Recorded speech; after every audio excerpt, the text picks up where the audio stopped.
Voici l'immanquable Coupe du Monde. Et c'est avec Camille Macali, J-1 aussi avant Espagne-Belgique. Et le petit Lamine Yamal est attendu par ses parents à l'accueil. C'est un peu ça, plutôt discret depuis le début de ce mondial et à la veille de ce quart de finale face à la Belgique. Il s'est montré confiant, même convaincu que les grands rendez-vous sont ceux où il s'exprime le mieux. Quand les matchs importants approchent, les demi-finales ou la finale, je deviens meilleur. Je n'ai jamais été le meilleur joueur en phase de groupe, mais cela ne m'inquiète pas. Et j'espère que le match contre la Belgique sera un grand match pour toute l'équipe. C'est dans ces moments-là que je suis le plus motivé. J'ai abordé ce parcours avec sérénité pour arriver à ce stade en pleine forme.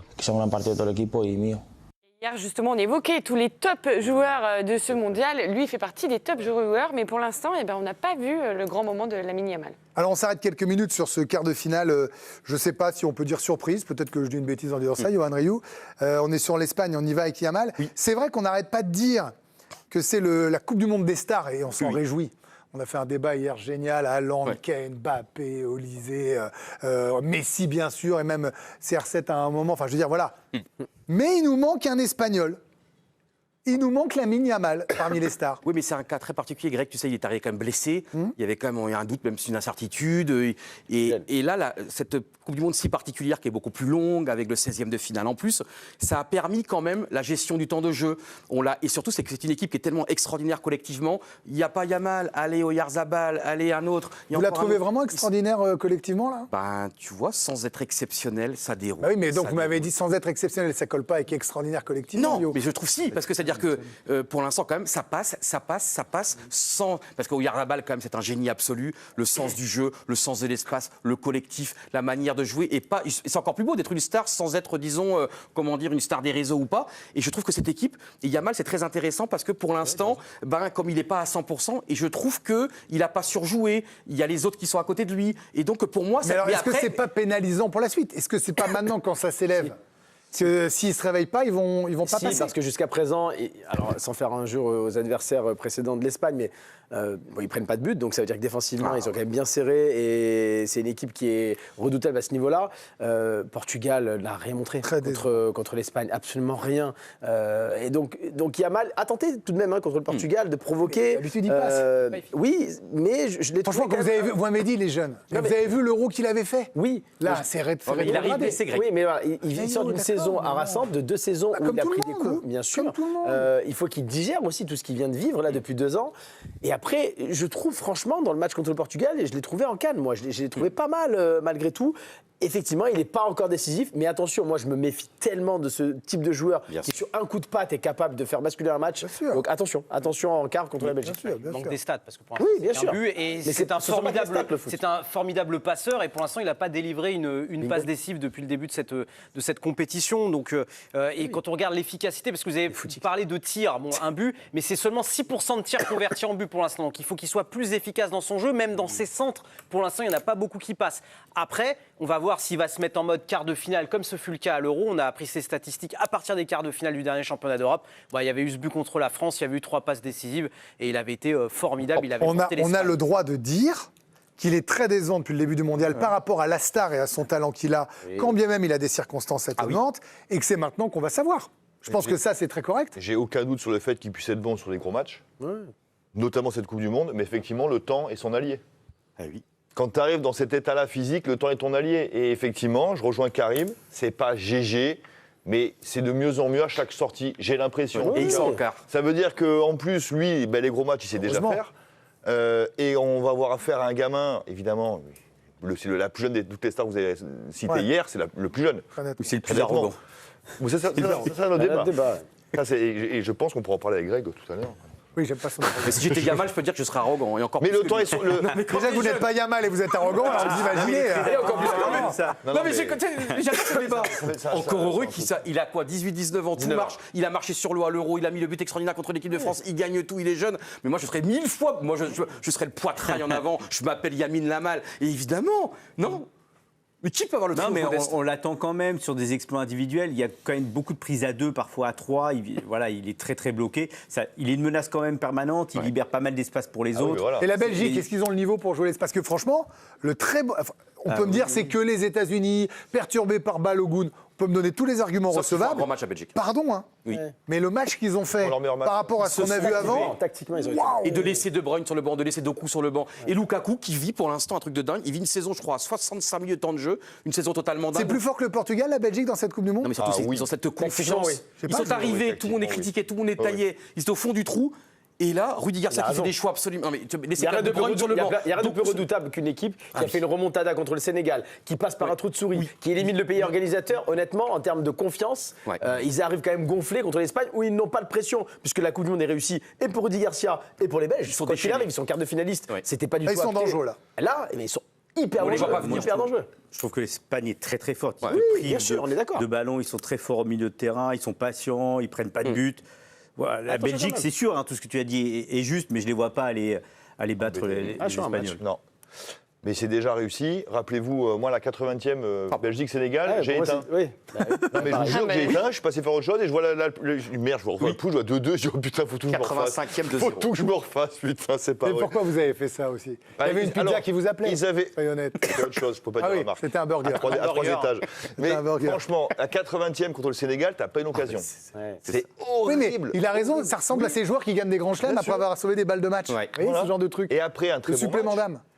Et Courtois refait des arrêts. Et Lukaku machin, qui et devient le truc, dingue. Et Lukaku. Et voilà. Bon, bah en tout cas, Mais on a en hâte de revanche, voir. contre l'Espagne, là où je rejoins Vicage, c'est que t'as encore une grande classe d'écart. Il y a d'autres quarts de finale. Norvège-Angleterre, Odegaard n'a pas peur des Anglais. Après son exploit face au Brésil, la Norvège qui s'attaque à un défi encore plus grand, l'Angleterre, l'une des favorites de la compétition. Pas de quoi impressionner Martin Odegaard, le capitaine norvégien qui compte bien s'appuyer sur sa force collective pour créer une nouvelle surprise. Nous connaissons leur qualité. Ce sont des joueurs de classe mondiale qui évoluent dans l'une des meilleures équipes du moment. Cependant, nous étions donnés perdants face au Brésil et tout le monde a vu le résultat. Au football, tout peut arriver. Beaucoup d'entre nous jouent en Angleterre, donc nous les connaissons assez bien. Nous affrontons ces joueurs chaque semaine en club. Le plus important, c'est la force collective et avoir confiance en nous. Yeah, it's about the whole team. You know, we have to be prepared. We have to analyze the opponent like we always do, and we have to have the belief in ourselves. À noter que côté anglais, Jarell Quansah, je vais y arriver, pardon, écope de 2 matchs de suspension après avoir reçu son carton rouge face au Mexique. Donc seule la finale serait possible pour lui. C'est un coup dur pour eux. Un mot quand même, parce que vous l'avez tous vu sur les réseaux sociaux, on en parlait pour tout vous dire en off. L'IA, ça peut être dangereux, tout ce que vous voulez. Mais la bande-annonce Viking, là, avec les Anglais contre les Norvégiens, elle était incroyable. Il est sexy ce match. Hein. Magnifique. Oh là là là là là Il est là. magnifique et voilà, il va falloir encore une fois une très très bonne Angleterre parce que franchement. Ah, ils ont un gros tableau. Hein. Ouais, on pourra pas, s'ils gagnent la Coupe du Monde, on ne pourra pas leur dire non, mais ils ont joué avec des petits. J'ai bien aimé la Norvège contre le Brésil parce que, je sais pas, il y a un truc qui se dégage de cette équipe. Bon Il y a une gardien, espèce de force. Ah, alors, Orlan Niland, je ne le connaissais Non, pas bien. Incroyable. Il fait un match, il fait un arrêt en reculant là, à un moment donné, qui est. Après, le oui, plus bel arrêt de la Coupe du Monde. Ah oui, le plus bel arrêt de la Coupe du Monde. Il n'y a pas plus dur en fait. Et Jérôme, je crois qu'il est sans club, hein, me semble-t-il. Il était à Séville, il a fait d'ailleurs une saison Qatar. Ça va pas- Oui, ça va c'est pas ça qui est durer. dingue. Oui, il Il va a fait une falloir saison que- Qatar. Et, Ça va pas durer. et tu vois, souvent, on parle de la Coupe du Monde aussi. Alors, les deux équipes sont en pleine bourre, en confiance totale. Et cette vidéo absolument extraordinaire, parce que la Coupe du Monde, c'est aussi une atmosphère. Vous l'avez sûrement tous vu, même les téléspectateurs. Après le match de l'Angleterre qui gagne, et là, il y a cette scène absolument extraordinaire avec John Stones. Stones avec à Declan côté Rice. Declan Rice. Et Stones qui fait semblant d'avoir mal au bras comme Anderson. Et t'as Tourelle qui dit non, encore un blessé. Et puis finalement, c'était pour faire un truc de musique, à faire comme ça. Ça montre bien Le l'ambiance. pauvre Jordan Anderson, lui qui s'est fait opérer. Non, mais il a raison. Ouais, ça- mais il y ça- avait ça- un ça- truc qui se dégage. Tourelle qui danse Exactement. avec eux. Il y a un truc qui se passe. Il y a un truc qui se passe. Moi, honnêtement, c'est l'équipe. Si je mets de côté l'équipe de France, c'est l'équipe qui m'a fait la plus grande impression dans cette compétition. Parce que c'est un grand Bellingham, Parce que c'est un c'est grand l'équipe qui, Kane. dès le premier match. Franchement, France-Angleterre en finale, on y va. Bah, bien sûr aussi, mais en revanche, je signe pas dès demain. Je pense pas que Non, l'équipe de mais France je la gagne veux. facilement. Finalement, je voulais la revanche contre l'Argentine. Je me demande si je veux pas venger Jeanne Honnêtement, d'Arc. l'Angleterre avec Tuchel qui a imposé dès le début de la compétition, finalement avant la compète, des choix forts, importants, qui même pendant cette compétition a aussi fait des choix forts, a fait de nouveau briller un joueur comme Bellingham qui joue beaucoup plus haut qu'au Real Madrid et qui fait une Coupe du Monde extraordinaire. Franchement, on n'en parle pas beaucoup, mais il fait partie des meilleurs joueurs de ce mondial. 4 buts. Bellingham, grosse Coupe du Monde. Mais énorme Coupe du Même Monde. Pickford fait des arrêts. Pickford est un super gardien. Et déjà un Allemand à la tête de l'Angleterre. Declan quand même, Rice au c'est- milieu, au milieu de terrain qui ratisse, qui organise. Moi, je trouve que cette équipe est très, très dangereuse. Ouais, moi, je trouve que c'est fascinant l'équipe de Norvège d'avoir. On revient sur la. Non, mais c'est. Non, mais c'est bien, c'est bien. Allez, à votre rythme. Haaland devant, je trouve sur sa foot de toucher 3 ballons et de mettre 2 buts, de pas être dans l'équipe parfois. Personne il marchait. Il marche, il se promène sur le terrain. Puis c'est assez incroyable de pouvoir être en quart de finale de. C'est assez pour battre l'Angleterre ? Bah oui. Fantastique. Oui, parce qu'en fait, ils ont un gardien qui est capable de faire beaucoup d'arrêts. Ils ont un attaquant qui est capable de marquer à tout moment. Ils ont une équipe qui tient la route. La deuxième frappe qu'il met comme ça, sans élan, à l'entrée, ça part. Mais ça va être vachement aussi tactique entre le sélectionneur norvégien et Tuchel. Le sélectionneur norvégien a fait vraiment ce changement, on en avait parlé ici, à la mi-temps contre le Brésil, en changeant les ailiers, Sorloth et Nusa qui sortent, en faisant entrer notamment Berg, le joueur de... Il a fait jouer Odegaard. Et Oscar Bob, et en fait, honnêtement, il a réussi à faire des changements qui ont vraiment fait basculer. Est-ce qu'il va faire ça dès le début contre l'Angleterre? Ça, c'est la question. Donc on verra bien, on va en parler évidemment tout au long de cette formidable semaine qui nous attend. Pierre Léger-Colina, Camille est monté au créneau pour défendre le bilan de la compétition. Des arbitres. Oui, parce que les polémiques autour de l'arbitrage, c'est un petit peu tous les jours. Face aux critiques venues de plusieurs sélections, le patron des arbitres de la FIFA se défend. Personne ne peut mettre en cause l'intégrité des arbitres du mondial. Quand cela arrive, ça peut mener à des menaces contre eux ou leur famille, et ce n'est pas juste. Il rappelle de manière égale, personne ne peut prétendre que l'arbitrage est influencé par qui que ce soit, pas même le président de la FIFA, Gianni Infantino. Voilà, au moins les choses sont claires, ou presque. Il vous a convaincu ou pas? Alors, je peux te dire un mot, j'ai rencontré Colina, j'ai vu Colina arbitrer en Italie pendant 7 ans. C'est un homme absolument incorruptible, un homme droit dans ses votes. Alors, évidemment, il n'est pas tout contrôlé. Non, mais en tout cas, tout ce qu'on sait, c'est que Pierre Luigi Colina, il a vécu les pires années en Italie. C'était un gars extra. On est d'accord, Vikash. Colina, ça a été le meilleur arbitre. Il y a même des joueurs, à la finale de la Coupe du Monde 2002, tu as quand même des joueurs qui lui demandaient le maillot à la fin. C'était comme le seul arbitre au monde où, à la fin, les stars lui demandaient le maillot, quoi. Ça n'a rien à voir, là. Oui, non, mais c'est pour te dire quand même. Il y a des la gens loyauté, incorruptible. Je veux dire, il y a des entraîneurs français qui ont été formidables et qui défendent des choses indéfendables pour être près de la FIFA. Non, mais c'est normal aussi qu'ils défendent ses hommes, qu'ils défendent ses arbitres. Oui, on peut pas. Et surtout, non, mais on peut Mais moins il y a juger quand même, l'homme. On a des émissions de débat, on a le droit de dire qu'il y a eu des matchs catastrophiques au niveau de l'arbitrage et qu'il y a eu des bons matchs. Alors moi, ça me fait toujours marrer. Quand on me dit l'arbitre il a bien arbitré, mais c'est normal. Comme tu dis, j'étais au restaurant, j'ai pas été malade. Mais encore heureux, c'est normal quoi. Non, mais tu vois, c'est normal que l'arbitre arbitre bien, surtout avec 5 assistants dans le camion. Donc ça veut dire qu'il y a par exemple des matchs où j'ai eu des incohérences hallucinantes. Bien sûr. En revanche, monsieur Le Texier, j'étais pas là j'ai trouvé son match très solide. Évidemment. Même l'attitude Après, du fait, avec la pression qui entoure pression cette à chose. Donc il y a eu du bon, il y a eu du moins bon, mais non, quand on fera un petit bilan de la Coupe du Monde de l'arbitrage, c'est pas tout bien. Après j'ai Non, mais ce que je veux te dire, c'est que Colina est un Alors, ce génie qui est de l'arbitrage. insupportable, c'est la pression des pays Voilà. autour de l'arbitre Maintenant, c'est avant. tout le temps. Ça, c'est odieux. Et ce qui est vrai, c'est que, par exemple, si on prend l'exemple du match France-Paraguay, cet arbitre ouzbek qui est là, sa seule grosse expérience, mine de rien, c'était les Jeux Olympiques. Il ne faut pas qu'il le nomme.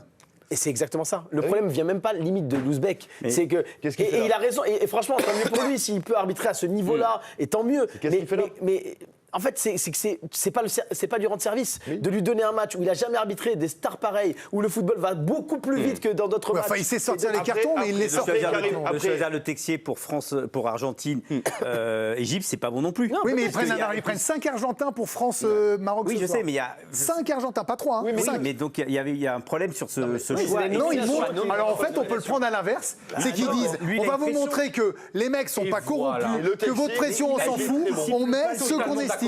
Ils sifflent pas le penalty, les Argentins crient au scandale, au vol, etc. Il est obligé de siffler ce penalty pratiquement. Il peut pas hésiter. Je pense que c'est la condition. C'est que la pression, elle est énorme sur lui. C'est pas judicieux. Oui, mais on peut aussi entendre qu'ils disent on va vous montrer que ces gars-là sont imperméables, mais c'est pas leur rendre service. Lui, il a voulu aussi montrer qu'il était incorruptible.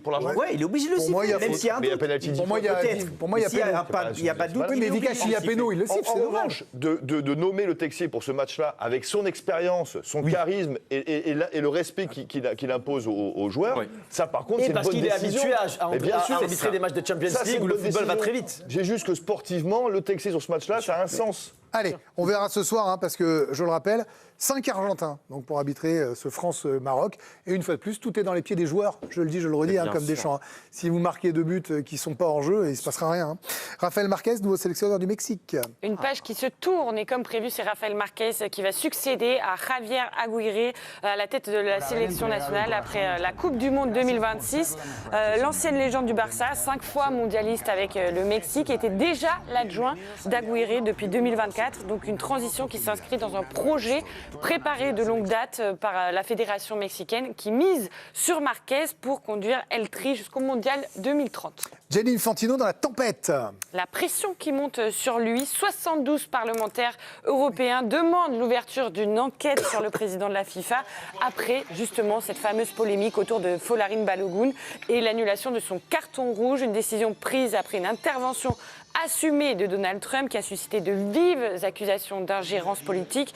Les élus européens estiment que cette affaire pourrait porter atteinte à la neutralité et à la crédibilité de la FIFA. De son côté, l'instance assure que la décision a été prise de manière indépendante par ses organes disciplinaires. Bon, de toute façon, ça ne nous a pas plu depuis le début, on l'a dit haut et fort, et vraiment on a hâte de voir ce qui peut se passer. Et le bonus, tiens, une star de plus pour le grand show de la finale. Justin Bieber, qui sera à l'affiche de la mi-temps de ce grand show, de la finale de la Coupe du Monde. Donc on rappelle, il y a déjà Madonna, Shakira, de la K-pop également. Voilà, donc ce show qui s'inscrit dans la tradition américaine du Super Bowl.